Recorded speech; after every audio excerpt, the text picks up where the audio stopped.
Bom, a gente falou sobre o princípio da legalidade e vamos continuar nos princípios em espécie. Vamos falar agora do princípio da culpabilidade, né? A ideia do princípio da culpabilidade é não a pena sem culpa. Emerge da ideia de responsabilidade pessoal. Só é punível um ato praticado por uma pessoa e só a pessoa que pratica pode ser punida por ele. O que serve esse princípio? Afastar aquela vertente antiga do direito penal da responsabilidade objetiva, né? Que podia se punir pela mera causalidade, né? Um fato ocorreu sem a responsabilidade de uma pessoa, ou por atos fortuitos, ou por atos de animais, ou por atos de terceiros, a responsabilidade pelo fato de outrem.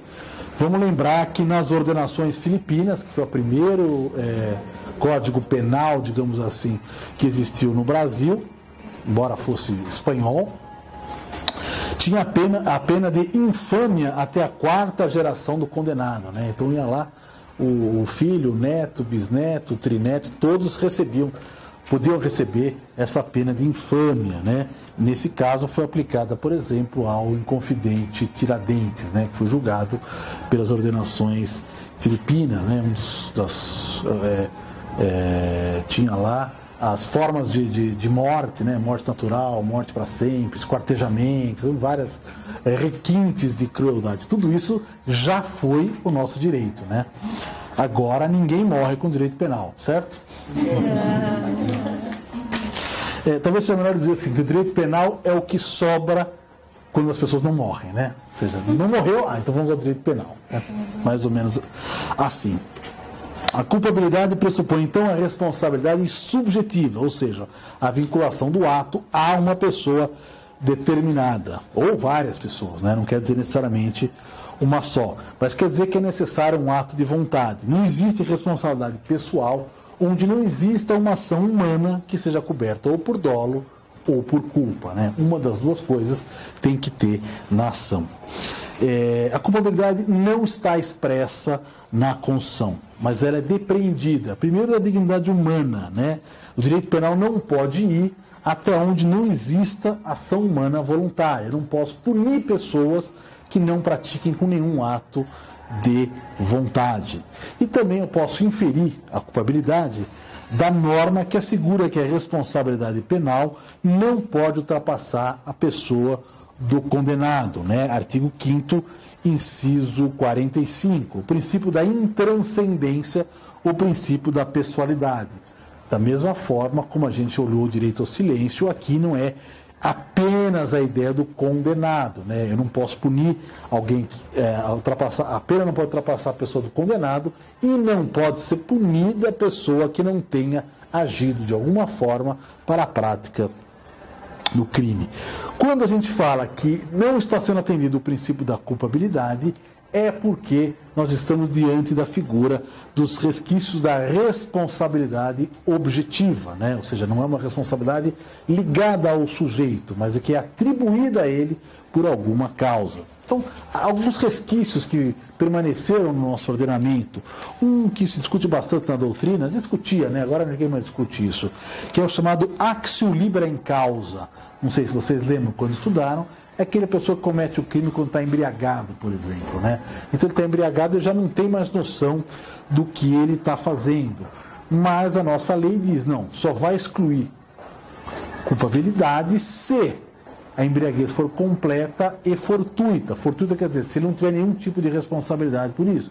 Quer dizer, ele tomou um remédio, sabendo que está tomando um remédio, ele bebe álcool, aí ele perde a noção, o problema é dele, ele vai responder como se estivesse em condições de fazer.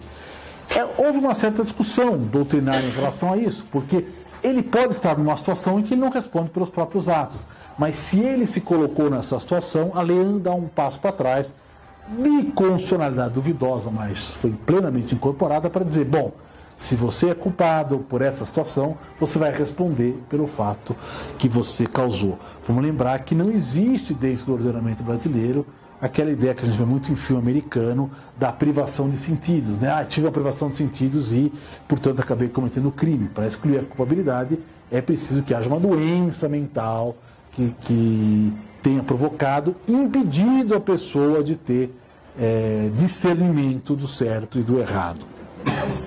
Na antiga lei da imprensa, né, a antiga lei da imprensa, que eu já disse para vocês que o Supremo sepultou, num dado momento que acordou e falou, não, jornalista não precisa mais lei nenhuma, vamos tocar isso aqui. O que acabou sendo ruim, porque deixou o direito de resposta meio sem esteio, mas enfim, está na Constituição. Naquela lei tinha realmente questões bem complicadas, como a responsabilidade solidária, né? O diretor do jornal respondia se não conseguisse encontrar a pessoa que escreveu o artigo, etc. e tal. Uma responsabilidade em cadeia, ou seja, responsabilidade sucessiva, ou seja, responsabilidade objetiva, sem que aquela pessoa tivesse efetivamente uma ligação com o fato. Mas ainda temos também alguns resquícios em questões de crimes agravados pelo resultado, né? Quer dizer, eu só posso punir um resultado, só posso agravar o crime pelo resultado, né? Lesão corporal seguida de morte, né? Estupro seguido de morte, roubo seguido de morte, né? O latrocínio. Eu só posso atribuir esse resultado morte desde que a pessoa tenha agido com dolo ou com culpa para essa morte. Eu não posso atribuir um resultado do nada, senão estaria sendo uma responsabilidade objetiva, né? É pelo menos necessário que tenha sido previsível, né? Quer dizer, o fulano vai com uma investida na pessoa, dá um soco forte nela, ela cai, bate a cabeça e morre. Bom, pelo menos era previsível que isso podia acontecer. Mas ele dá uma batida na cabeça, dá um soco leve e sem saber que o outro tinha um grande aneurisma e aí morre de um soco leve dado na cabeça. Bom, lesão seguida de morte. Bom, mas essa morte eu não tinha como prever, não tinha como imaginar que isso podia acontecer. Uma briga normal, uma coisa simples.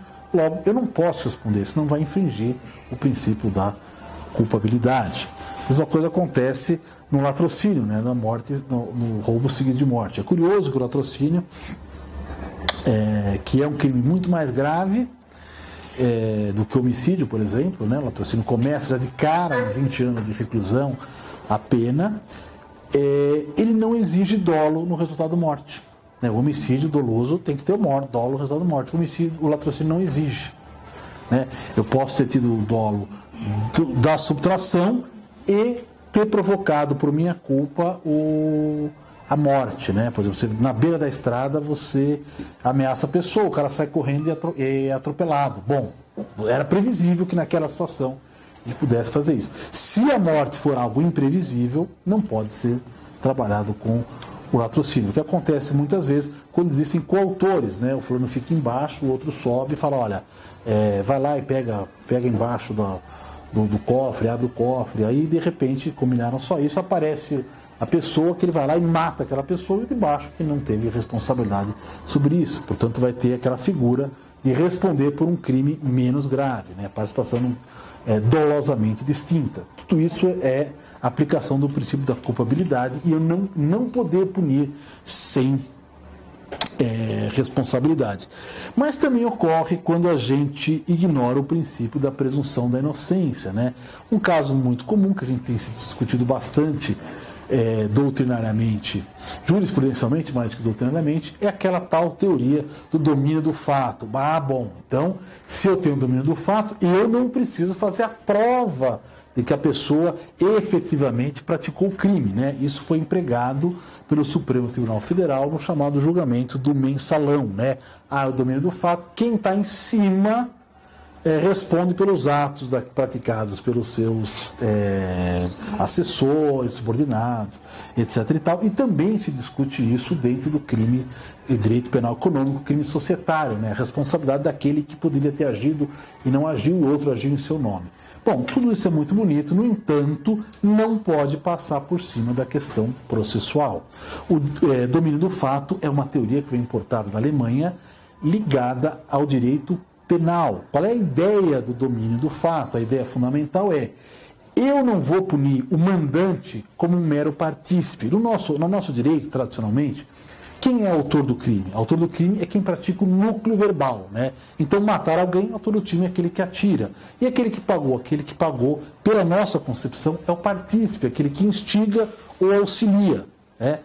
Então, lá na Alemanha, eles pensaram, bom, eu não posso punir o fulano, que era o comandante do campo de concentração, como partícipe, de uma forma menor, embora aqui seja a mesma pena, do que a pessoa que vai lá e abre o gás para as pessoas morrerem. Então, eu vou usar o domínio do fato para fazer com que o mandante responda como autor, porque é ele que domina. Se ele fala para tudo. Se ele domina o fato, é ele que faz isso. O que o Supremo esqueceu e se confundiu? Essa teoria não é processual, não tem nada a ver com questão de prova. Quer dizer, eu continuo tendo que provar que aquela pessoa é mandante do crime, que aquela pessoa tinha consciência e vontade da prática do ilícito, etc. e tal. Não dá para dizer só pelo fato de ele ser o superior, ele deve ser punido por isso. É preciso provar consciência e vontade. Ou, no caso do crime culposo, é preciso provar negligência, imperícia ou imprudência. Senão, é mera responsabilidade objetiva. Bom, aqui eu vou fazer um alerta, vou sair um pouquinho do princípio da coabilidade, só para fazer um alerta para não confundir a cabeça de vocês, porque esse nome é um nome plurívoco, né? Tem vários sentidos. Não é para confundir o princípio da culpabilidade, que é isso que eu expliquei, né? Num crime sine culpa, né? Ninguém pode ser punido sem um ato de dolo ou culpa, com a ideia da culpabilidade dentro da teoria do crime, né? Eu tenho lá a tipicidade, a antijuridicidade e a culpabilidade. Essa é outra culpabilidade, tá? Na dogmática, houve uma evolução da teoria psicológica para a teoria normativa, que é o que a gente estuda hoje, a forma como a gente costuma estudar a ideia da culpabilidade. Antigamente, a culpabilidade era a vinculação subjetiva entre a pessoa e o fato. Não é mais isso que a gente avalia. O que se avalia, até porque, o que é que se descobriu? Isso foi descoberto lá de Welsel, também na Alemanha. O que é que se descobriu?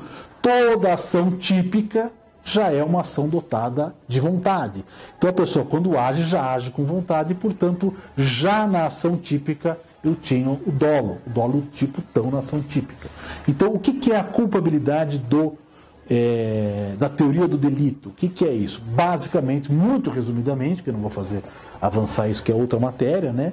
É a ideia de reprovabilidade, né? É uma ideia normativa em que eu vou analisar se a pessoa tem a imputabilidade, né? Portanto, se ela tem idade, se ela tem algum tipo de problema de discernimento ou não, a potencial consciência do ilícito, né? Se não age em erro sob a proibição, e se era exigível da pessoa, naquela circunstância, que agisse de forma diversa, né?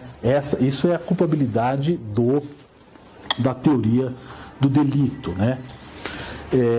Quais são os problemas do princípio da culpabilidade? Onde é que se tem essa fissura? Um deles que eu trago aqui tem propriamente da culpabilidade, enfim, mas como a gente mexeu com isso, falou da transcendência, é a ideia da não transcendência da punição. De novo, eu trago aqui a questão da revista vexatória, né?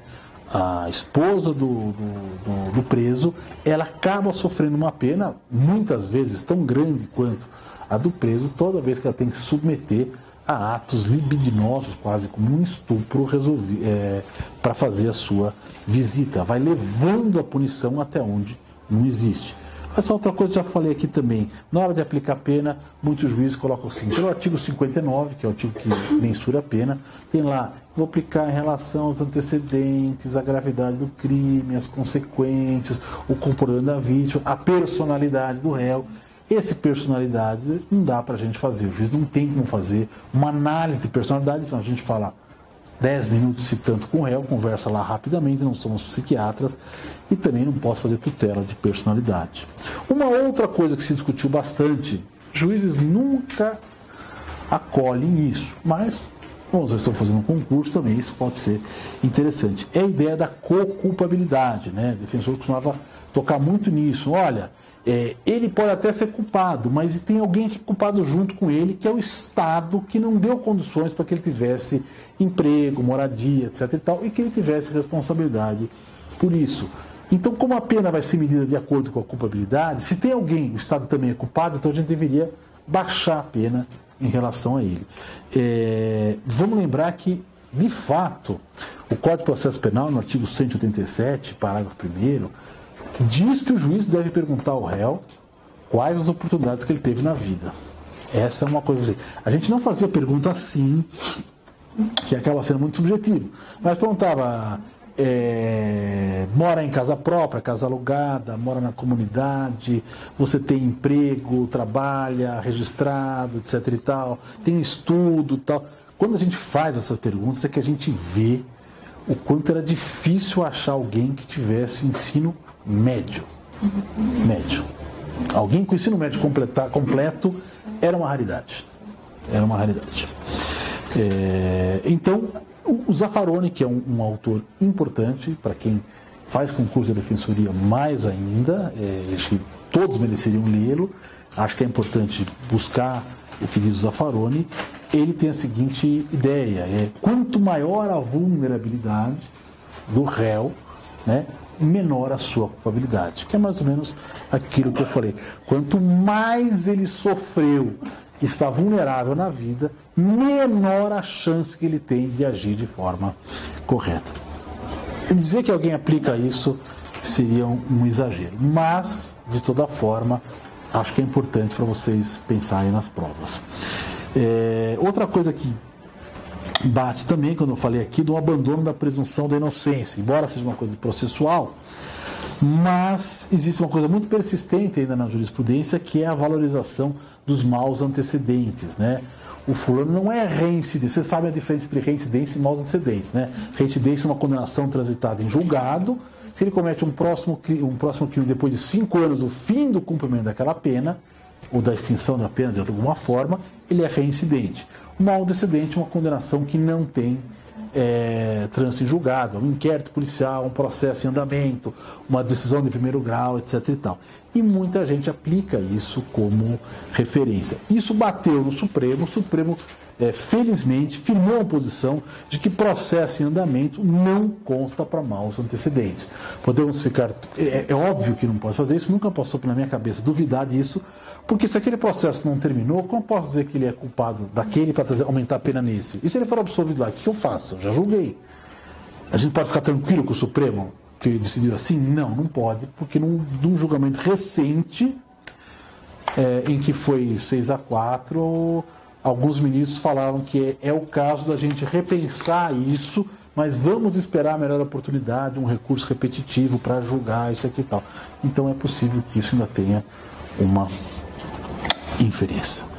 Bom, vamos partir agora para o terceiro princípio, que é o princípio da lesividade. Bom, eu uso esse termo, princípio da lesividade. Outros autores vão usar como princípio da ofensividade. Outros autores vão usar como princípio da exclusiva proteção de bens jurídicos. Lesividade, ofensividade, proteção aos bens jurídicos. Mais ou menos a mesma coisa. Naquela versão latina aí que se faz aí do resuminho do princípio, nullum crime sine injuria, né? Quer dizer, não há crime sem lesão. Essa aqui é a ideia. Veja bem, a culpabilidade impõe um ato de humano de vontade para a responsabilidade. A lesividade exige que essa ação não se esgote numa ação interna, ou seja, que ela seja exteriorizada e que cause ou uma lesão efetiva ou um perigo a um bem jurídico.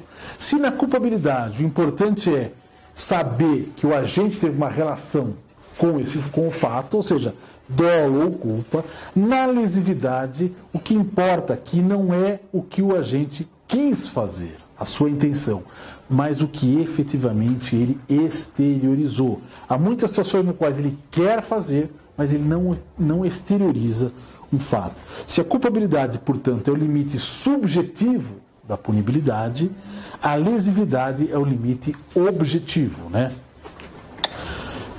A culpabilidade visa evitar a responsabilidade objetiva, ou seja, uma responsabilidade sem dolo ou sem culpa. E a lesividade visa evitar o quê? A punição pelo ânimo, só pela vontade. Punição, eu quero fazer isso, né? Mas sem você fazer. E também visa evitar a punição por uma conduta moral, tá? Também porque infringe a ideia de pluralismo. Vamos tentar entender isso melhor. Primeiro limite é o limite da legalidade. Bom, só pode ser crime o que tiver na lei. Mas se eu ficar só na legalidade, ela deixa de ser um limite eficaz. Por exemplo, na época do nazismo, era crime que o judeu não andasse com a estrela amarela costurada no peito, e o homossexual com o triângulo rosa, e por aí vai. Isso era um crime. A gente pode admitir isso diante do princípio da legalidade. Está correto isso? Está correto. Uma lei foi aprovada.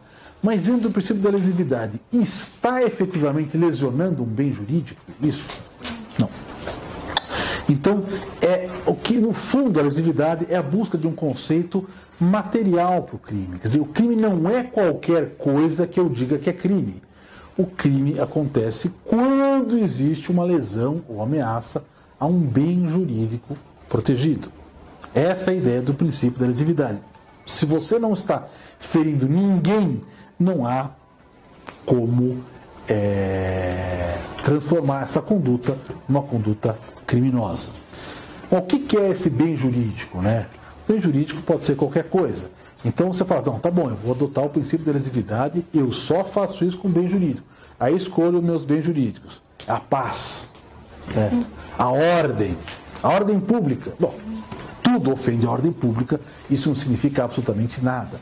Então eu preciso ter um bem jurídico, quer dizer, o que eu estou tutelando tem que ser alguma coisa palpável, que seja próximo ao ser humano. Então, se eu estou punindo crime contra a paz pública, por exemplo, a gente vai tocar nesse assunto, então eu posso punir o emprego de arma, bom, o uso da arma, bom, porte de arma, porque uma arma deixa a situação muito mais conflituosa. Mas você sabe como estiver municiada? O que pode de dano causar com essa arma? Então aí já vou trabalhar no princípio da lesividade. Quer dizer, eu tenho alguma coisa que poderia, em tese, atingir um bem jurídico, mas nessa situação não atinge. Quando a gente faz bens abstratos, paz pública, segurança pública, por exemplo, é um bem que não pode ser bem jurídico. Ele não diz nada. Tudo pode ser contra a segurança pública, até você deixar de usar uma estrela amarela dentro de uma roupa para se identificar. Então, o importante disso é você trazer o bem jurídico o mais perto possível para o homem. É fácil dizer o que pode ser e o que não pode ser bem jurídico? Não, não é fácil. Ninguém nunca chegou num consenso perfeito para dizer, olha, isso aqui não pode ser bem jurídico, isso aqui pode ser bem jurídico, isso aqui não pode ser, isso aqui pode ser. Mas a teoria do bem jurídico e, portanto, o princípio da lesividade servem para deslegitimar certas condutas. Por exemplo, punir pela homossexualidade. Eu posso punir alguém pela homossexualidade? Que bem jurídico está infringindo isso? A gente fala não com tranquilidade, mas até há pouco tempo atrás era punido nos Estados Unidos, na Alemanha, não sei o quê, em vários lugares isso era punido. Certo? Então hoje a gente tem essa concepção que se eu preciso ter a lesividade, eu preciso ter aquilo que está ofendendo alguém. Então isso não ofende. Eu vou tirando essas situações que não são ofensivas, que não lesionam, né? Na Constituição, já que eu encontro isso, quando a Constituição fala sobre os juizados de crimes de menor potencial ofensivo, ela dá uma dica, né? Olha, aqueles crimes de menor potencial ofensivo vão ser julgados no juizado.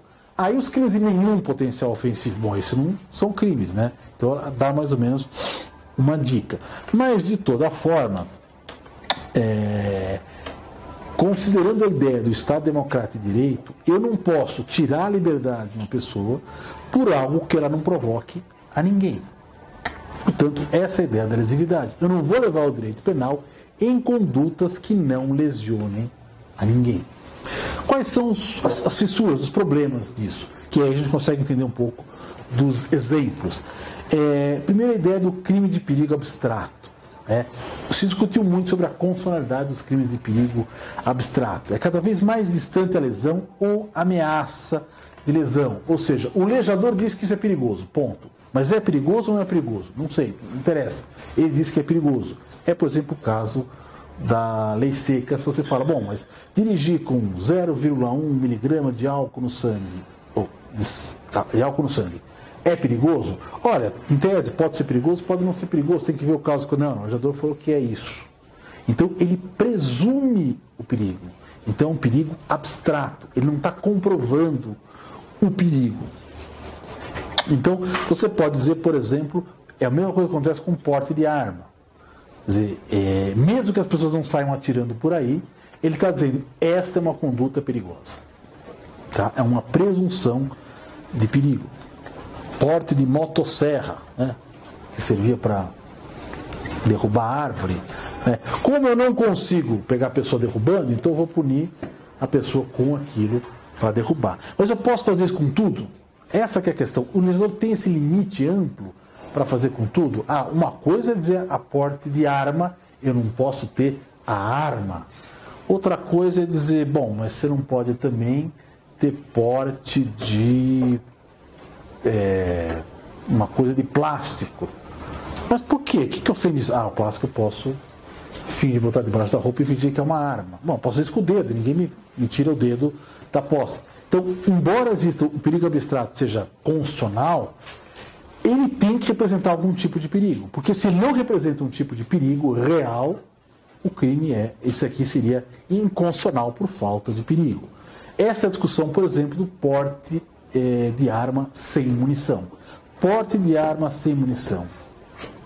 Ofende a lesividade ou não ofende a lesividade? O que ele pode lesionar uma arma sem munição? Só se eu pegar, virar e bater na cabeça da pessoa com uma arma. Mas aí pode ser uma lata de... qualquer enlatado de comida faz a mesma coisa. Marcelo, peraí, mas a arma, a vítima não sabe se a arma está municiada ou não e ela pode ceder a essa ameaça. É verdade. De fato, é verdade.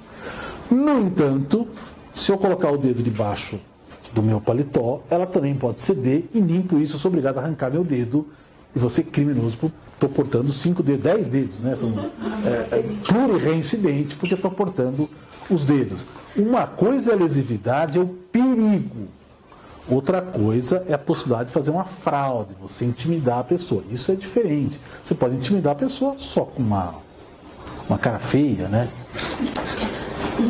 E é verdade, viu? Eu me lembro de uma vez que a gente fazia reconhecimento, hoje em dia no Fórum da Barra Funda, que trabalha lá, né? Tem aquelas salas de reconhecimento bonitas e tal, mas não foi sempre assim. Houve uma época em que a gente fazia reconhecimento, antes de ir fora da Barra Funda, com um pequenininho, aquele, como é que chama? Olho mágico. Fingia que era um olho mágico, né? A pessoa olhava lá na porta. Doutor, ele não pode ver. Não pode ver, não pode ver. Não era mentira, ele podia ver, a gente olhava lá e tal. Mas é que era pouco, assim, tinha uns que faziam na fresta da porta. Na fresta da porta. Eu tive um problema, eu não, né? Tava um juiz que trabalhava comigo fazendo isso e viu a pessoa ver na minha sala, porque era a minha sala que dava essa visão. Só que a senhora tinha uns, digamos assim, era um pouco obesa. Então, o ângulo que precisava para ela poder olhar, ela não cabia. Ela estava no maior e a porta fechava. Ela começou a sentir, e era muito complicado. Bom, mas enfim, nessa época, eu me lembro de estar lá, a narrativa do fato era que um fulano, ele dominou a família inteira. O pai, a mãe, a filha, fez um assalto à residência, ficou 1 hora lá, dominou todo mundo, né? Falei, puxa vida, né? Nossa, fez isso, tal. Cada um que ia lá para o reconhecimento voltava assim paralisado, né? Isso. Aí foi bom, deixa eu dar uma olhada no negócio. Eu olhei lá e falei, puxa vida. Grande, forte, alto, assim, ameaçador, assim. Então, assim, tudo pode ameaçar. Agora, a questão é, a arma em si, sem a munição, pode ser? 2 posições. O Supremo teve 2 posições. A primeira posição, que é a posição que eu adotei enquanto fui juiz, era o seguinte: o critério interpretativo da ofensividade é derivado do princípio da proporcionalidade, está na base da concepção do tipo como protetor de bens jurídicos fundamentais. Enquanto uma arma municiada pode representar risco de dano ou perigo à segurança coletiva, uma arma desmuniciada já não goza dessa aptidão. O mero porte de arma de fogo desmuniciada não tem capacidade para meter em risco o bem jurídico tutelado pela norma. Então é assim que a gente trabalha com a lesividade. Qual é o bem jurídico? Ele pode ser colocado em risco por essa conduta? Não. Então ele não tem lesividade. Eu vou dizer que ele é atípico. Mas infelizmente prevaleceu a segunda posição do Supremo. A lei tipifica o porte de arma. A primeira posição é do César Peluso, já aposentado. A segunda posição, que eu vou ler aqui, é do Gilmar Mendes.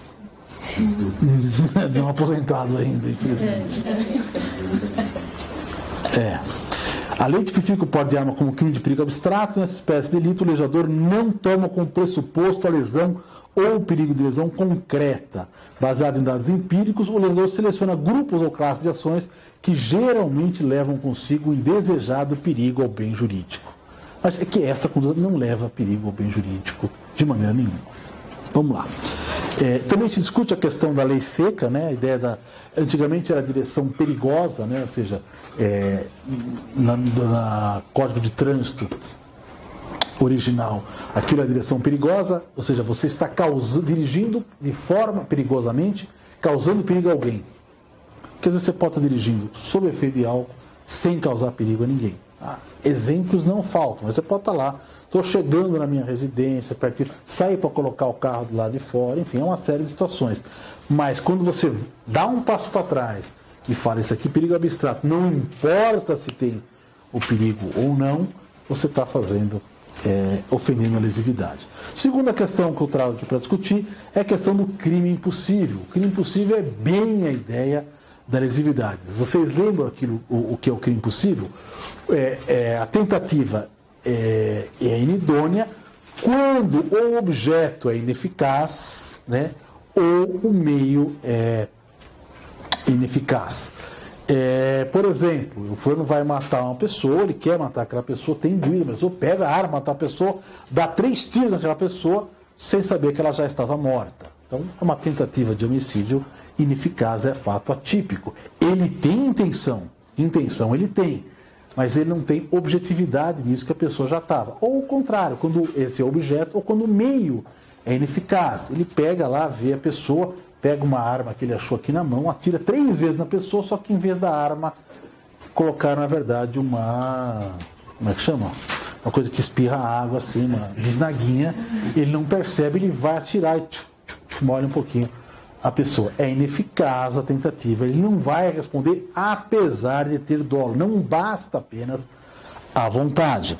E o que se discute no crime impossível é que, tudo bem, nós não punimos o crime impossível, só que a jurisprudência ela tende a entender que nós só não punimos o crime que é objeto absolutamente impróprio ou o meio absolutamente ineficaz. E com esses absolutamente colocados no meio, a gente vai tirando praticamente tudo. Uma questão que se discutiu bastante na doutrina, bastante na jurisprudência.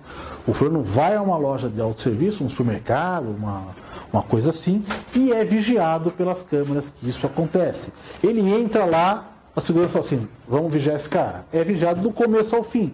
A segurança vê ele colocando a picanha dentro da calça, essa formação de picanha, a picanha dentro da calça, não sei o que tal, vai botando lá.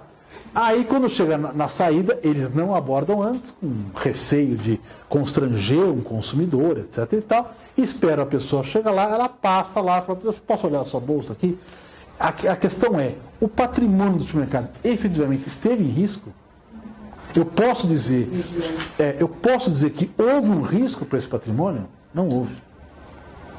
Ah, mas ele podia ter fugido. Bom, aí é outro curso causal. Se ele parar lá e começa a fugir, perfeito. Isso é um outro curso causal, como se tivesse corrido antes. Aqui, o meio que ele usou, que ele é clandestinidade, é ineficaz, porque tem alguém olhando. Eu tive um caso, e é verdade esse caso, é verdade. Eu absolvi, o tribunal manteve. Loja de roupa. Loja de roupa, o fulano foi flagrado porque estava vestindo várias roupas no, como é que chama lá? Provador. E eu pergunto para a testemunha, e como é que vocês sabiam? Ah, doutor, é que tem um buraquinho lá que a gente pode ver, etc e tal. Eu penso assim, o ato da sua loja é muito mais grave que o ato dele. Quantas pessoas já não sofreram essa privação da intimidade, né? Essa invasão de privacidade, para tentar segurar isso. Mas, de qualquer maneira, já que você conseguiu ver desde o início da ação, a fiscalização foi desde o início, então nada ficou sob risco, né? Porque a ideia da lesividade é justamente essa. O que fica em lesão ou perigo de lesão. No caso é perigo, né? Seria um crime tentado, seria perigo de lesão. A recepção pelos tribunais ainda é pequena em relação a isso. Eu falo porque eu escrevi a minha dissertação de mestrado sobre crime possível. Eu analisei um monte de acordos. Acho que hoje se reconhece menos do que se reconhecia antes em relação a isso. Principalmente no Supremo. É raro ver achar um acórdão que tenha crime possível. Mas crime possível não é só no furto. Qualquer coisa que torne inviável a consumação pode se dar crime possível. E a terceira questão que eu discuti com vocês, na verdade eu já me antecipei aqui, que é a ideia da autolesão, né? Ou seja, do porte entorpecente para uso pessoal. Afinal de contas, o que nós estamos protegendo com os crimes entorpecentes é, segundo o legislador, a saúde pública, ou seja, a saúde de um número determinado de pessoas. Agora, se eu porto entorpecente para meu uso pessoal e não vou passar aquilo para alguém, que tipo de lesão a outrem eu estaria praticando? Tá? Já tem várias decisões de primeiro grau, já tem decisões de tribunal reconhecendo isso, e o Supremo está naquela discussão. Né? Tem 3 votos aqui, um voto do Barroso, um voto do Gilmar, um voto do Fachin. Todos eles, na verdade, mexem um pouco com isso, com coercividade, no que diz respeito à autolesão, ou com a intimidade pessoal. Aqui, Barroso. A criminalização da posse de drogas para uso pessoal é inconstitucional, por atingir em grau máximo e desnecessariamente o direito ao livre desenvolvimento da personalidade em suas várias manifestações. Gilmar. O princípio da lesividade exige que a conduta tipificada como crime constitua ofensa a bem jurídico alheio, não só o seu, de modo que a conduta não extrapola o âmbito individual, o Estado não pode atuar pela criminalização. É mais ou menos como o suicídio, né? O suicídio não é, tentativa de suicídio não é punida, a menos que exista alguém que instigue ou que auxilie. Fachin. É correto afirmar que o princípio da ofensividade, né, ou lesividade, tem assento constitucional e serve de parâmetro para o controle da atividade do legislativo. Bom, princípio da intervenção mínima. Tá? Esse aqui interfere menos na dogmática, digamos assim, do direito e um pouco mais na política do direito. Né? A intervenção mínima deve ser compreendida como um princípio de caráter, né? Aquele que dá a feição do direito penal. Qual o papel que o direito penal desempenha depende da orientação do seu Estado, da Constituição. A ideia da intervenção mínima, vocês devem ter ouvido isso já na faculdade, da ultima ratio, né? É uma expressão em latim que quer dizer última razão. Eu só vou usar isso para a defesa dos bens jurídicos fundamentais aos ataques mais graves quando não forem suficientes outras formas de conduta. Declaração de Direitos do Homem e do Cidadão, 1789, Revolução Francesa, etc. e tal. A lei apenas deve estabelecer penas estritas e evidentemente necessárias. César e Beccaria, né, que escreveu dos direitos das penas, toda pena além do necessário é tirânica. Bom, tem 2 grandes dimensões esse princípio. Isso é importante porque isso às vezes cai em provas nessas, às vezes até como princípios. Uma delas é a fragmentariedade e a outra é a subsidiariedade. A ideia da fragmentariedade. Nem tudo que é ilícito, imoral ou antissocial é crime. Né? Nem todas as condutas que estão erradas, digamos assim, são crimes. Só aquelas condutas selecionadas previamente pelo legislador. O que significa dizer isso? O legislador escolhe alguns fragmentos de conduta e estabelece que estas serão condutas tipificadas. Veja a diferença em relação à responsabilidade civil, por exemplo. Na responsabilidade civil há uma cláusula genérica. Quem quer que cause dano a outrem tem o dever de indenizar. No penal não existe essa cláusula genérica. Né? É preciso ser aquela conduta ser escolhida, selecionada. São fragmentos de conduta, por isso a ideia da fragmentariedade. E a ideia da subsidiariedade. O direito penal não é a única forma de controle social. Ele deve ser acionado apenas na hipótese de outros meios de coerção se mostrem ineficazes. Né? Por isso a ideia de subsidiário. Subsidiário é aquilo que fica na reserva. Se outras formas de punição não funcionam, eu vou usar o direito penal. Esse princípio não está explicitado na Constituição, mas ele é deduzido da natureza do Estado Democrático de Direito e do respeito à dignidade da pessoa humana. Ou seja, eu só devo usar a pena no mais necessário, naquele bem mais importante, porque senão estaria usando desnecessariamente. Se o direito se vulgariza, tudo pode ser crime, tudo pode tolher a liberdade, a dignidade humana não existe. Bom, dá para saber que esse é o princípio menos seguido de todos os outros que eu já falei até agora. Eu nem vou dizer que tem fissura no princípio, ele é um princípio basicamente esquecido, abandonado, né? O Zaffaroni gosta de usar uma expressão de que a gente vive num autoritarismo cool. Essa expressão ele deve ter usado há uns 15 anos atrás, agora já não está mais tão cool esse autoritarismo. O autoritarismo leve em si, está cada vez menos leve. Mas, na verdade, tudo isso que eu falo aqui é o avesso do avesso, né? Porque o que a gente faz com o direito penal é uma intervenção máxima, né? Tudo aquilo que vem numa lei para qualquer tipo de situação vem junto uma leizinha penal, alguma reprimenda penal para agregar. Então, dizer o seguinte, olha, primeiro eu vou utilizar outras leis. Se eu perceber que não dá certo, eu ponho uma lei penal. O legislador faz isso? Não. Primeiro ele faz a lei penal, na verdade, né? Hoje em dia, esse princípio devia proibir, por norma, devia proibir a punição de coisas modernas. Por exemplo, que eles queriam fazer no novo código aí, o stalking, ou bullying, ou etc e tal. Se há uma subsidiariedade, eu primeiro preciso usar outros mecanismos, o direito penal não pode estar na vanguarda. Não pode ser moderno, não, ele tem que ser atrasado mesmo. Ele tem que ver se não deu certo lá, olha, realmente aqui a gente precisa fazer isso, etc e tal.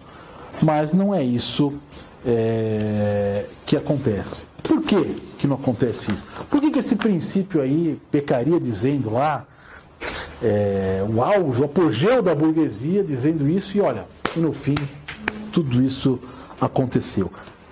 Uma das grandes coisas que a gente via no iluminismo a gente saiu daquele regime feroz do absolutismo, onde tudo era crime, tudo podia ser crime, tudo era com violência, para entrar no iluminismo, que era tudo mais racional, né?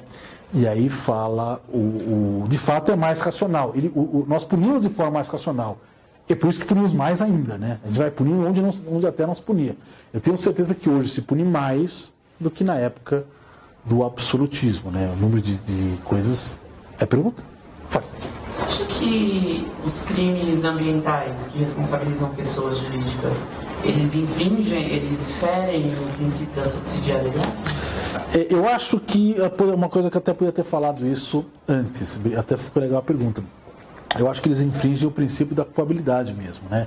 Quer dizer, essa ideia de responsabilizar penalmente pessoa jurídica, você inverte o direito penal de cabeça para baixo, né? Você vai dizer, olha, a empresa é uma pessoa, então eu vou tratar a empresa como uma pessoa. Aí você faz ela de cabeça para baixo. Mas eu acho que quase todos, eu diria o ambiental, em muitos tipos, né? Eu não saberia dizer se todos os tipos, eu acho que não, talvez tenha tipos, alguns que se salvem, mas a grande maioria dos tipos, eles infringem violentamente o princípio da intervenção mínima e da subsidiariedade. E não só a questão dos crimes ambientais. Vários outros crimes que poderiam ser solucionados de formas administrativas, por exemplo, que é mais fácil solucionar administrativo. Eu não lembro de ter julgado nenhum crime ambiental. Ou se o crime ambiental que ele julgou era aquele da rolinha lá, que o pessoal guardou a rolinha dentro de um lugar e trouxe o passarinho, não sei o que e tal. Ou, nos lugares mais do interior, falando que pesca naquele momento que é proibido, né, na época do defeso, enfim. Mas, em grande parte, algumas condutas podem ser feitas claramente pela administração. Vou dar um exemplo de como o direito penal funciona muitas vezes pior do que o direito administrativo, por exemplo, que é a questão do cigarro, né? Por exemplo, a maconha está sob o direito penal. Não pode fumar maconha. Ele está aí indiferente. Agora, quando você colocou numa lei administrativa, não é penal, não pode fumar em lugar fechado, não pode fumar em escola, não pode fumar em repartição pública, não pode fumar em restaurante e tal, acabou o cigarro. O cigarro não se fuma nesses lugares. Pode ter até um ou outro que faz, mas eu constantemente, eu tive aula, minha faculdade inteira com professores fumando. Hoje em dia ninguém aparece fumando. Quer dizer, não é o direito penal que faz as pessoas evitarem. Mas o crime ambiental, senão nós vamos ter grandes crimes. Bom, há certas coisas que são graves, né? Aquele caso da Samarco lá, aquele caso é gravíssimo, embora não esteja tendo um estatuto gravíssimo, né? Aquele caso é grave. Mas há uma série de outras coisas lá que são irrisórias, né? E de fato são irrisórias. Eu acho que a questão não é nem dizer o ambiental, eu acho que dizer quase todo o direito penal, eu diria, quase todo o direito penal poderia ser reduzido, né?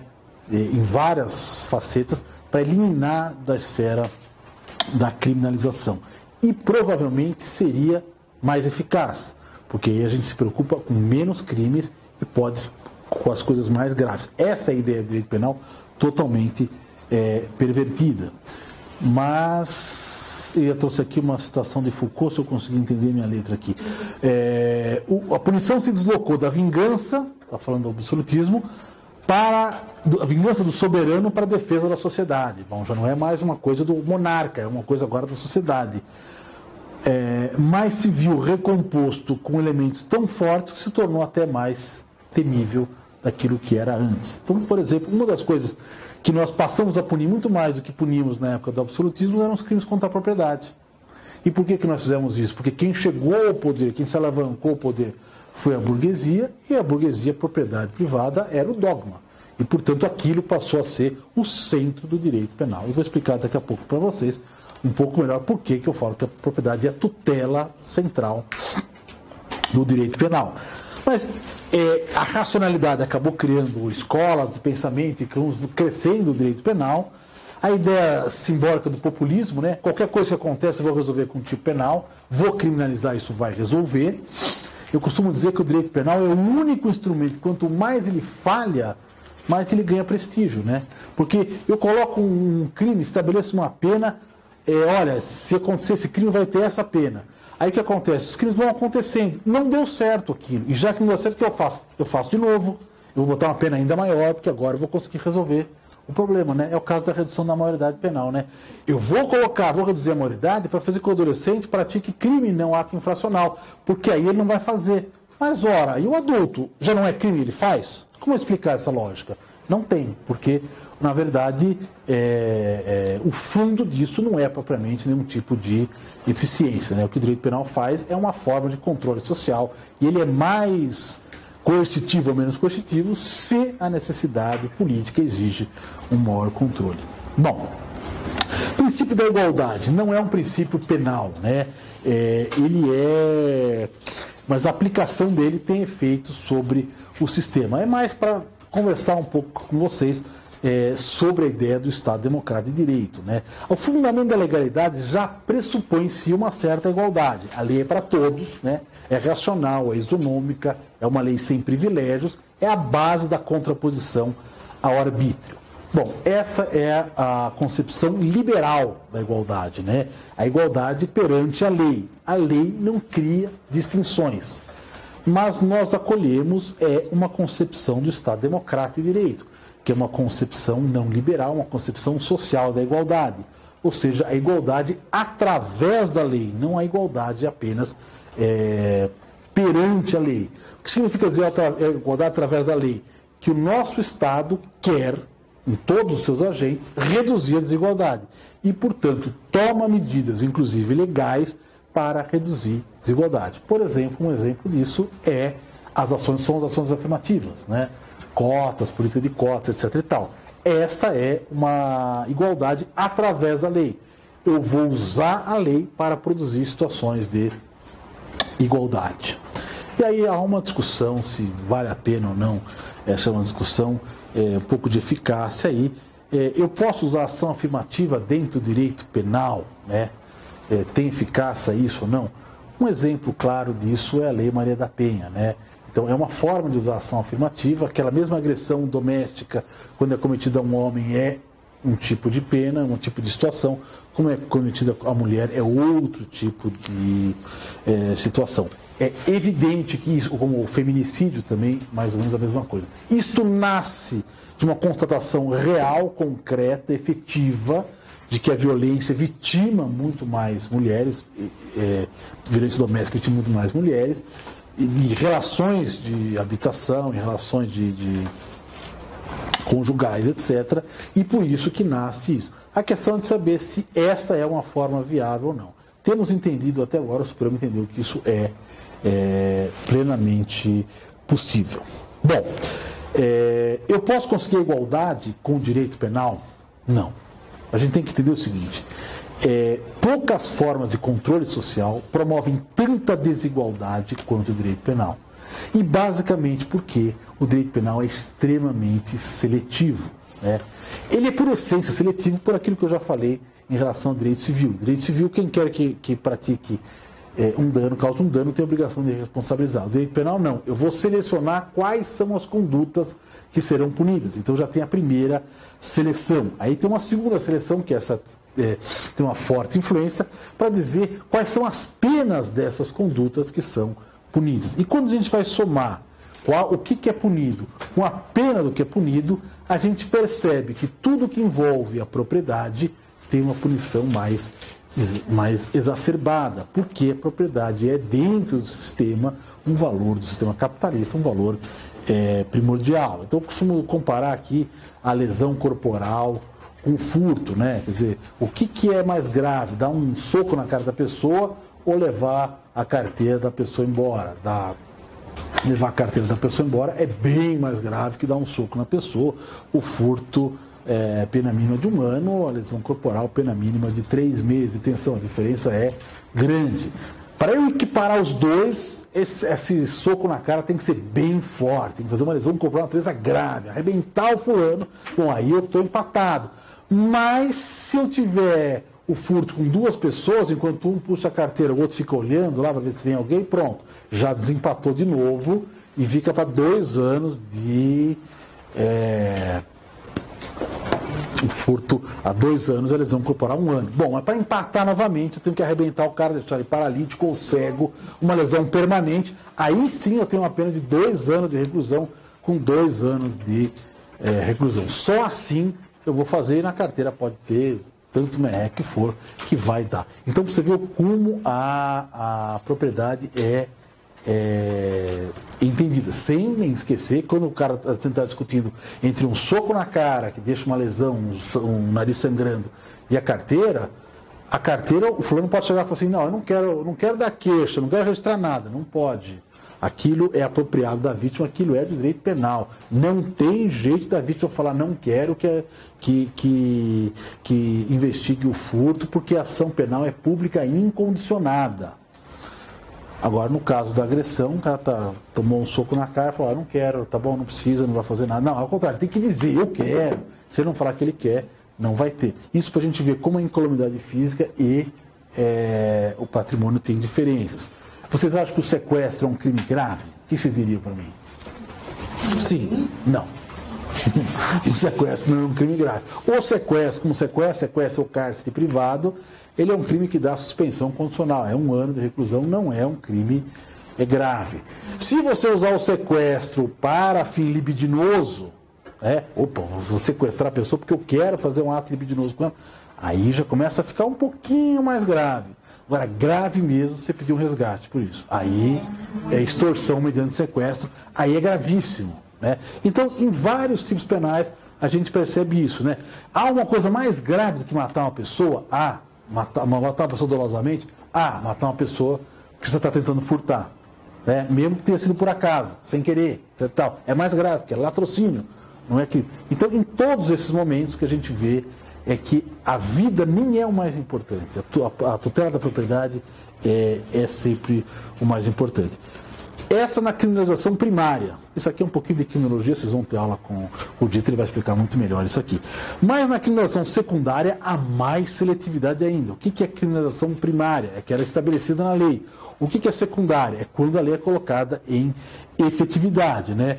Quem é mais parado, abordado pela polícia? A gente já sabe muito bem disso. O jovem mais do que o velho, o negro mais do que o branco, o da periferia mais do que o do centro, e por aí vai. Isso aqui é estatístico, não é, eu não estou tirando da minha cabeça, isso é evidente. Bom, se eu somar uma coisa com outra, né, eu vou dar mais crime para quem atinge a propriedade e vou vigiar mais. Quer dizer, 95% eu trabalhei 20 anos, mais de 20 anos no crime, 95% dos processos que vinham para a gente eram oriundos da polícia militar. E a Polícia Militar faz essas ações onde? Na rua. Isso que a gente vê de lava-jato, investigação, etc. e tal, não existe. Em âmbito da Polícia Estadual é praticamente nulo, é irrisório em termos de estatística.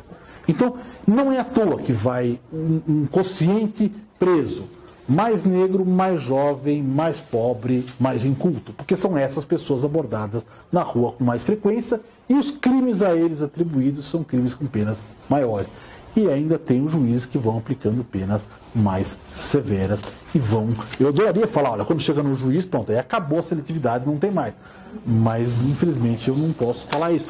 Às vezes tem questões até banais, né? Ah, vou dar liberdade para ele, mas ele não tem emprego, como eu vou dar liberdade para ele? Não tem emprego, ele não tem moradia certa, ele é morador de rua, não posso dar liberdade. E olha, e curiosamente, eu já tive casos que o morador de rua tinha moradia mais certa do que o que tem o endereço. Porque juntar o endereço lá é fácil. Eu já tive um morador de rua que chegava e falava assim, eu estou lá embaixo da ponte, anda mais um pouquinho, se eu vir, eu fico lá. Eu tive um caso também, é chato falar isso, vai ficar gravado isso aqui, né? Em que o fulano foi fazer uma batida policial e ele estava na rua à noite. E aí estaria descumprindo era um réu de roubo, eu acho, que havia dado a liberdade, com a condição do recolhimento domiciliar noturno. Olha, à noite, a partir das 6 horas, é em casa. Essa é a condição que eu vou lhe deixar solto. Ele foi pego na rua. E quando vem para eu analisar de novo, eu vejo que ele é morador de rua. Então ele estava em casa. Como é que a gente pode dizer isso? Bom, só uma nota que é uma nota mais, digamos assim, de comentário político, de desenvolvimento jurídico. Bom, já que é assim, já que a gente só prende pobre mesmo, já que a gente só pune pobre mesmo, não é bom a gente ver de vez em quando e fazer essas punições que está reclamando aí dos crimes dos granfos, aí não é bom fazer umas lava-jatos da vida, passa por cima de algumas coisas e prende os ricos também para empatar? Uma que é exceção. Embora saia muito na televisão, não mistura. É como botar a água suja na água lá, ele se desfaz, você nem percebe no cômputo geral. E outra, que quando você vai infringindo esses princípios e essas garantias, você se acostuma a fazê-lo e no fim vai fazê-lo também contra os de baixo. Dizer assim, a delação premiada que você faz lá em cima, que lá em cima olha, eu vou te deixar 15 anos em regime aberto e você pode ter 10% da multa que você me arrumar e tal, aquela delação, você vai ficar você é obrigado a ficar na sua casa, que é uma mansão gigantesca e tal, só nos seus 3 mil metros quadrados, mas daí você não sai, etc e tal. Essa delação premiada, você faça isso para mim, para ganhar isso, embaixo a tortura. Quer dizer, ou você entrega o seu companheiro, eu te bato aqui. Então, assim, quanto mais a gente se acostuma a fazer isso, mais a gente vai fazendo, tornando o direito forte e vai mais agredindo aqueles lá de baixo também. Princípio da proporcionalidade. Proporcionalidade também não é exclusivo do direito penal. A ideia principal da proporcionalidade é uma ideia de razoabilidade, né? Que é imanente ao conceito de justiça. Proporcional é o que separa o justo e razoável do arbitrário e excessivo. Mas essa proporcionalidade, quando a gente fala de direito penal, nós temos 2 vetores. Um deles é essa ideia do razoável. Olha, proporcional, vou fazer uma coisa similar, igual, proporcional. E também a ideia da proibição do excesso. Ou seja, eu tenho de aplicar uma pena proporcional significa não aplicar uma pena maior do que é necessária. É não aplicar uma pena que seja excessiva. O que é que a gente tem nesse princípio da proporcionalidade? Primeiro, tratamento desigual de situações equiparadas, né? Isso aqui é desproporcional. E segundo, aplicar um menos gravoso para a intervenção do Estado. A dignidade humana, aquela que eu falo aqui, aquele pincel que colore todos os aplicativos aí, quando entra na proporcionalidade, diz o seguinte: eu não vou fazer uma proporcionalidade pro societatis, né, para punir. Eu quero uma proporcionalidade para evitar a pena mais gravosa. Se eu posso aplicar uma pena menos gravosa, não devo aplicar a mais gravosa. Então, não é apenas um equilíbrio. Por exemplo, o pessoal usava muito essa ideia de princípio da proporcionalidade para justificar a prova ilícita. Aliás, aqui o Ministério Público Federal quer fazer de novo. Olha, eu tenho um tráfico entorpecente muito grande e eu consegui a prova ilícita. Se você me tornar ilegal essa prova, me mandar eu tirar a prova do processo, aquele grande traficante vai ser solto. Como é um crime grave, vamos deixar isso porque é proporcional com a lesão que eu faço. Isso é absolutamente incompatível, né, com o Estado democrático de direito. O proporcional, a ideia do proporcional é ter as situações equilibradas e um meio menos gravoso e não utilizar isso como forma de romper a lei, porque aí a gente vai cair na mesma questão que eu falei no começo. Interpretar o direito individual sob o critério da vontade geral é aniquilar o indivíduo. Tem 3 dimensões da proporcionalidade. Primeira delas, a pertinência ou aptidão. Dizer que o crime é proporcional é dizer o seguinte: ele tem eficiência para atingir o fim que ele se destina? É um meio certo para isso, é um meio apto para isso? Por exemplo, criminalizar o aborto. É um meio apto para isso? Colocar a criminalização do aborto. A gente consegue evitar os abortos com base nisso? Não. O que a gente consegue fazer com a criminalização do aborto é aumentar a vitimização. Ou seja, aumentar morte e lesão das mulheres.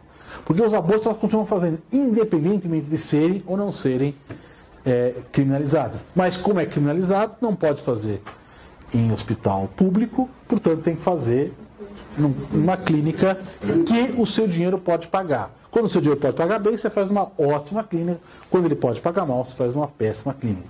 Então isso aguça ainda mais a ideia da seletividade. A gente poderia dizer, a criminalização do aborto, nesse sentido, é desproporcional, porque o seu meio, o seu mecanismo não é apto para atingir esse fim.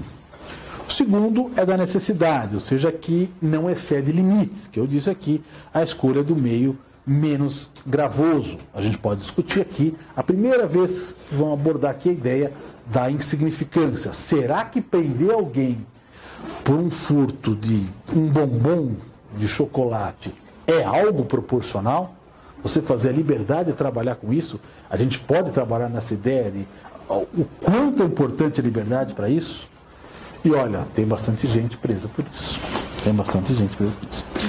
E tem a proporcionalidade em sentido estrito, que é a interdição de meios desproporcionais.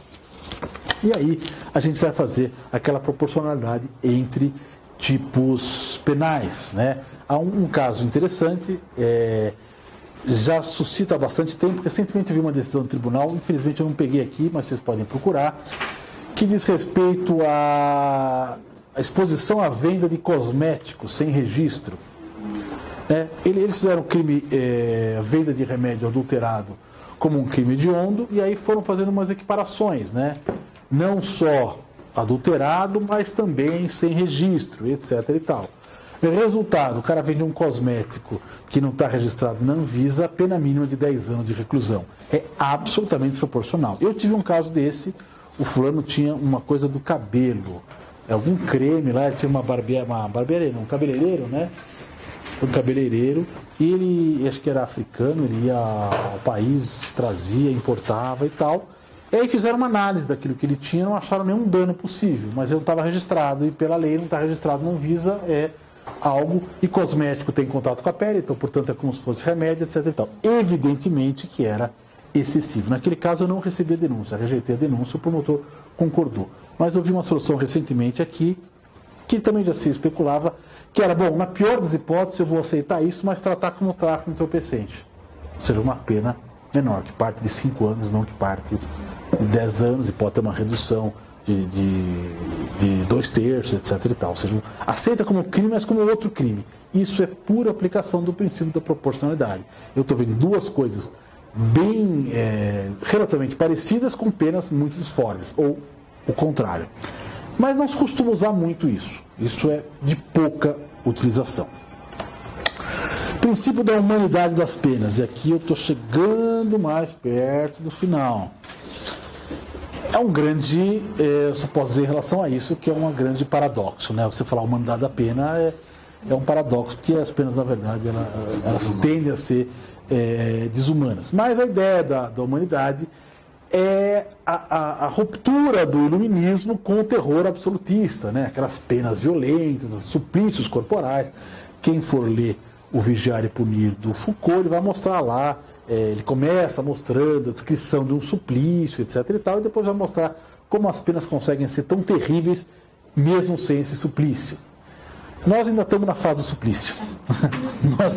Infelizmente, nós não saímos da fase do suplício, continuamos com isso. Muitas vezes não é o suplício que o agente do Estado faz, mas é o suplício que o agente do Estado permite que ele sofra. Mas a ideia da humanidade das penas é uma pena prevista, legal, que não seja arbitrária e que afaste penas corporais e penas degradantes. Onde é que está isso na Constituição?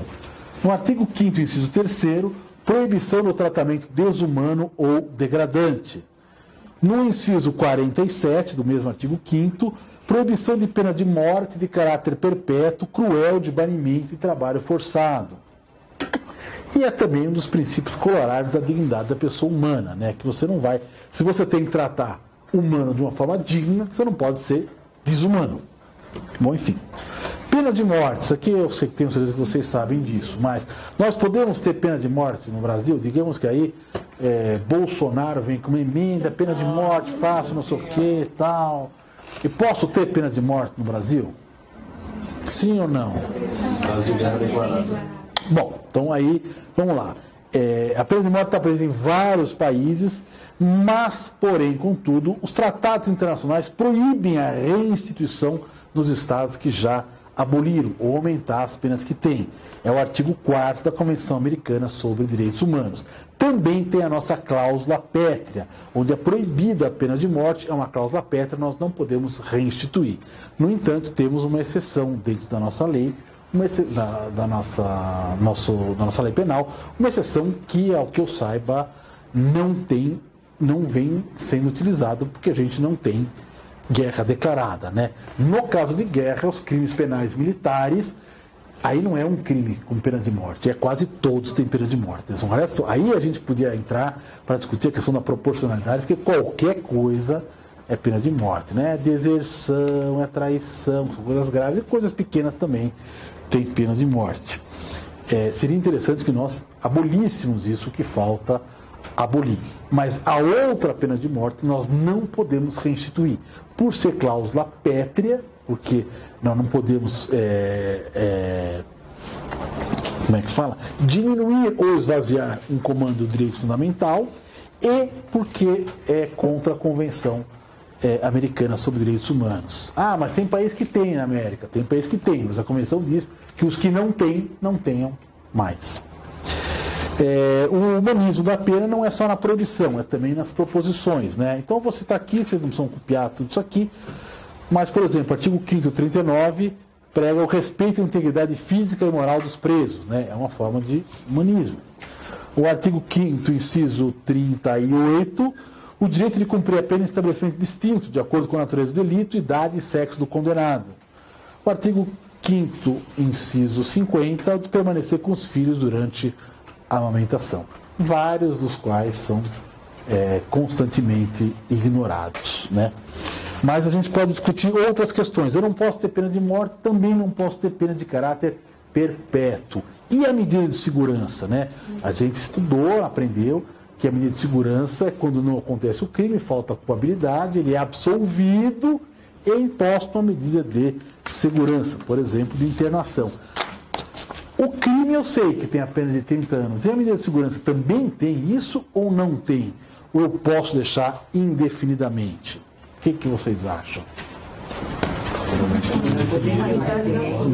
Nada pode ser indefinido. Se é proibido a pena de caráter perpétuo, Marcelo, mas a medida de segurança não é pena. A medida de segurança não é pena no nome, né? No nome ela não é pena, como a internação do adolescente. Ela também não é pena no nome, mas todo o atributo ela tem de pena. Também não pode ser. Há quem defenda que o limite é o mesmo para a pena, de 30 anos, ou que o limite é o máximo fixado, que é uma questão melhor, para aquele crime específico que ele foi julgado. Ou seja, Ele foi julgado por um crime que poderia dar no máximo para ele 10 anos, eu não posso deixar ele 30. Né? Ah, mas se ele continuar louco, se ele continuar louco, tem muito louco que não comete crime por aí e também não está colocado no manicômio. Para isso deveria ter hospitais, né? Não propriamente prisões. Bom, é nesse sentido aqui, nós vamos um pouquinho para frente aqui. Princípio da individualização das penas, que é basicamente o nosso último princípio. Eu vou falar depois dele, eu vou falar do princípio da insignificância. Fale. Voltando à medida de segurança, só para esclarecer uma dúvida, em questão do tempo da internação, o doutor entende que a reprovabilidade dele, pela periculosidade dele, deve ser aguardado ser sanado ou não? Você tem, na medida de segurança, você tem, ela é feita por prazo indeterminado. Uhum. Então, a medida de segurança tem esse paradigma. Ela tem um prazo mínimo, mas não tem um prazo máximo. Até que cesse, né? Até que cesse a periculosidade. No entanto, nós temos que colocar um prazo máximo, porque se não colocar, nós estamos infringindo esse princípio da humanidade das penas. Como eu julguei, quando eu tive que fazer isso, eu fiz um sistema diferente. Eu não estou falando, olha, façam assim, estudem assim para o concurso, porque eu acho que é muito pouco aplicado dessa forma.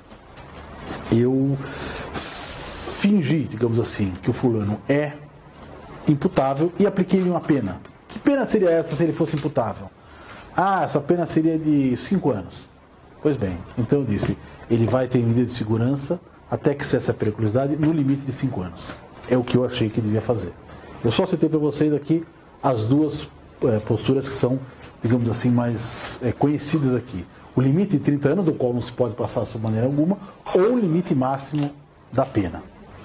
Agora, a pena é indeterminada, quanto a isso não tem dúvida. A medida de segurança é indeterminada. O princípio da individualização das penas, de certa forma, é a concretização de tudo aquilo que a gente já viu. Legalidade, eu preciso estar prevista na lei. Culpabilidade, ele tem que ter uma ação de dolo, de culpa. Lesividade, um limite objetivo. A intervenção mínima, ou seja, no limite necessário. Igualdade, ou seja, que as pessoas sejam tratadas de forma igual, proporcional e de forma humana. Tudo isso vai convergir para a questão de individualizar. Para individualizar, eu vou ter que fazer todo esse percurso que eu acabei de dizer para vocês. Mas, além disso, tem questões próprias da individualização. Primeiro, eu posso dizer que ela decorre da dignidade humana, né? Na versão kantiana, digamos assim, da dignidade humana, em que você diz que o homem não pode ser um meio para outro homem, né? Ele é um indivíduo e não pode ser apenas uma aplicação. Vou aplicá-lo para que tenha efeito para outros. Por isso que eu preciso aplicar a pena individualizada, a pena que ele merece e não o outro. Nenhum homem é meio para outro, porque não seria um homem por inteiro. Então, quando ele fala assim, vou aplicar uma pena exemplar, eu estou infringindo a dignidade humana, porque a pena não deve ser exemplo para ninguém. A existência da pena em si é exemplo, mas a pena individualizada não pode ser exemplo. Eu tenho 3 dimensões nesse princípio. A individualização legislativa. A Constituição fala, a lei deve permitir, individualizado na forma da lei. E como a lei individualiza uma pena? Ela deve permitir um intervalo, né? Eu não posso colocar assim, matar alguém, pena 10 anos. Se eu colocar assim, não tem individualização. Todo mundo que pratica homicídio vai ter pena de 10 anos. Aí não é individualizado. Então tem que ter um mínimo e tem que ter um máximo. Essa é a forma legislativa de fazer a individualização da pena. E, assim, a ideia desse princípio é que seja um intervalo razoável.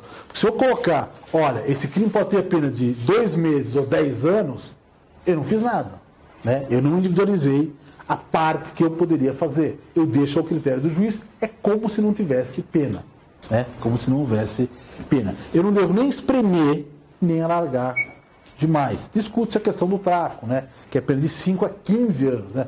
São coisas completamente diferentes. Bom, mas a segunda fase é a individualização judicial. Há uma parte da pena que é fixada, que é individualizada pelo juiz. O juiz vai fazer essa pena através de um sistema chamado sistema trifásico, né? Isso aqui eu acho que vocês vão ter quando vier alguém aqui falar sobre a aplicação de pena. Mas, rapidamente, sistema trifásico, o juiz escolhe uma pena entre o mínimo e o máximo. Depois da segunda fase, ele aplica circunstâncias agravantes ou atenuantes que existem. Na terceira fase, causa de aumento ou causa de diminuição. Algumas questões aí. Bom, então o juiz pode escolher qualquer pena entre o mínimo e o máximo, certo? Errado, né? Para ele escolher uma pena acima do mínimo, ele tem que fundamentar.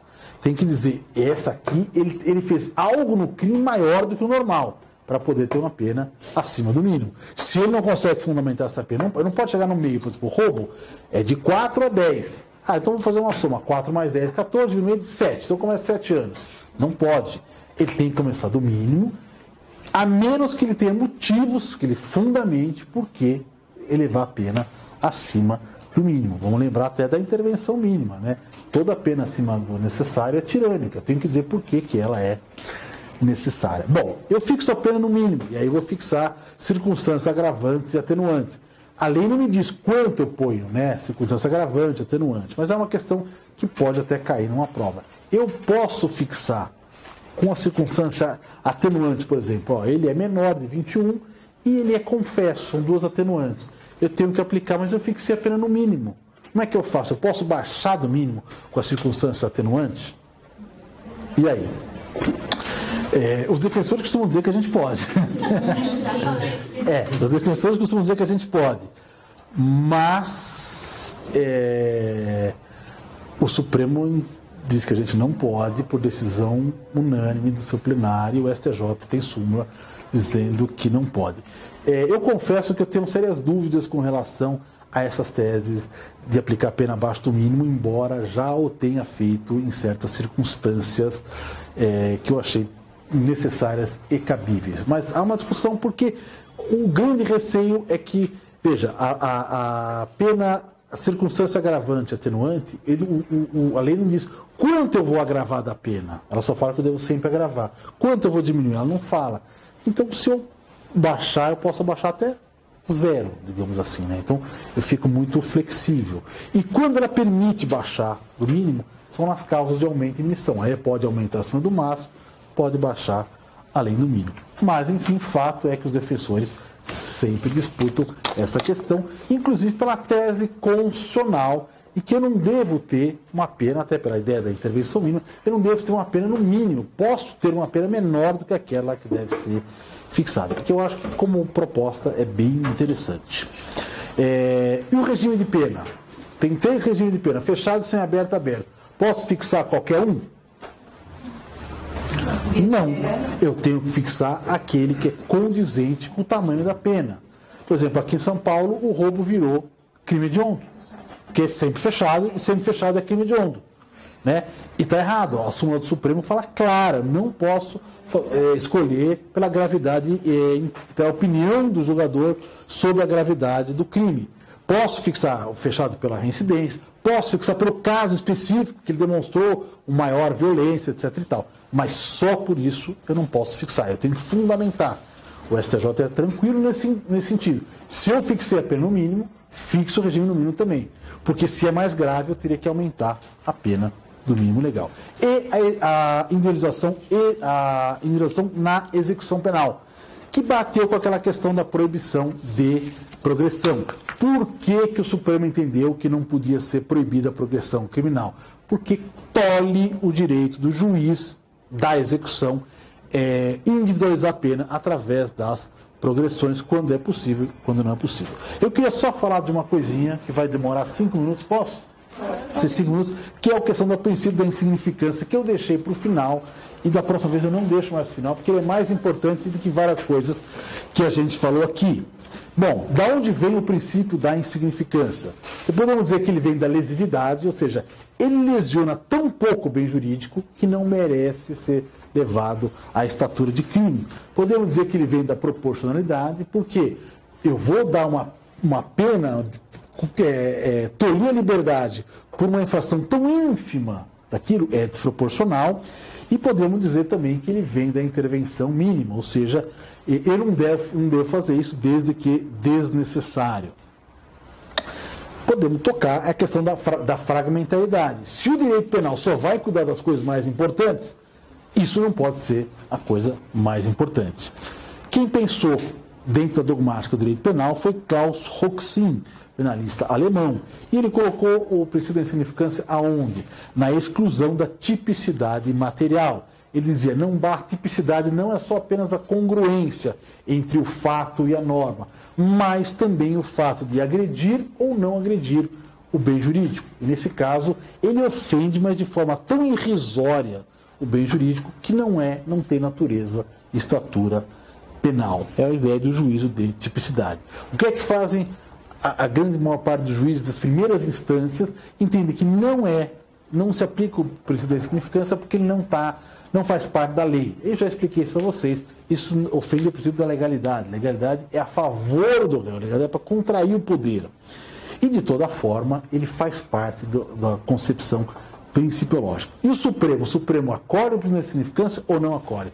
O Supremo acolhe o princípio da insignificância, mas do seu jeito, que é um jeito bem mais ou menos, né? Ele exige 4 critérios para acolher o princípio da insignificância. Tem muito juiz que faz isso. Não, o princípio da insignificância existe, mas nunca dá. Porque nunca cabe naquela, isso aqui não é insignificante, isso aqui jamais, tal. O que o Supremo fala? O Supremo fala, precisa ter mínima ofensividade, que é a própria essência da insignificância. Nenhuma periculosidade social da ação, que é mais ou menos a mesma coisa. Reduzidíssimo grau de reprovabilidade. Aí já entra num terreno pantanoso, porque reprovabilidade tem a ver com culpabilidade. E aí a gente começa a analisar outras coisas que não o fato típico. E o quarto, inexpressividade da lesão jurídica. Como está terminando, eu vou dizer o que é mais importante aqui. Se a gente pensar na culpabilidade, ou seja, se pensar na reprovabilidade, eu posso chegar, como em várias decisões chega, para dizer, o reincidente não tem direito ao princípio da insignificância, porque ele não tem reduzidíssimo grau de reprovabilidade. Ele já praticou isso antes, mas escuta, eu estou excluindo a tipicidade ou não estou excluindo a tipicidade? Se eu excluir a tipicidade, não tem nada a ver com isso. Se isso é pequeno demais para entrar no direito penal, é indiferente se ele faz 1, 2 ou 3 vezes isso, certo? É pequeno demais, continua sendo pequeno demais. Então, essa postura do Supremo, que ele acolhe, mas ele mistura de uma forma como fica mais ou menos assim, eu vou dar quando eu quiser. Então acaba tirando a dogmática disso. O reincidente pode ter direito à prisão de significância? Sim, porque se é tipo, está fora do direito penal, e, portanto, pode ter. E isso, no Supremo, eles têm decisões, eu acho que a maioria entende que afasta no acusado reincidente ou de habitualidade delitiva comprovada, etc. e tal. Quanto é insignificante? Não tem a tabela, não vai ter o quanto é insignificante. Quando eu julgava, no meu tempo lá, eu costumava entender, reduzido o valor para a lei, para a jurisprudência, é um salário mínimo. Bom, então metade de um salário mínimo é insignificante, se é metade do reduzido é insignificante. Mas aí isso varia um pouquinho. A gente trabalha muito o princípio da insignificância com furto, a gente pensa muito no furto e fala, puxa vida, tem gente que fala, R$100 não é insignificante, não sei quantos reais não é insignificante. Mas trabalha-se muito com o princípio da insignificância na Justiça Federal. Eles trabalham com insignificância no descaminho. Né? O que é descaminho? Que é o que a gente costuma chamar de contrabando, mas é o descaminho. Você traz sem pagar o tributo. O contrabando é que a matéria não pode entrar, e o descaminho é que entra sem pagar o tributo. Aí qual é o princípio da insignificância? Qual é o limite da insignificância nesse caso? O quanto a União perdoa nos pequenos casos que ela não entra com ação. Que não me engano era 10 mil, depois passou para 20 mil. Nesses casos é bem mais alto. Ou seja, o caso de sonegação, a insignificância é grande. Quando está no caso do furto, 2 chocolates, um sabonete, um shampoo, o shampoo. A picanha era difícil passar, mas o que era mais difícil passar era o bacalhau. O bacalhau era difícil. Eu tentava argumentar lá com os promotores, mas é Semana Santa, as pessoas não querem a picanha, eles querem o bacalhau. Obrigado.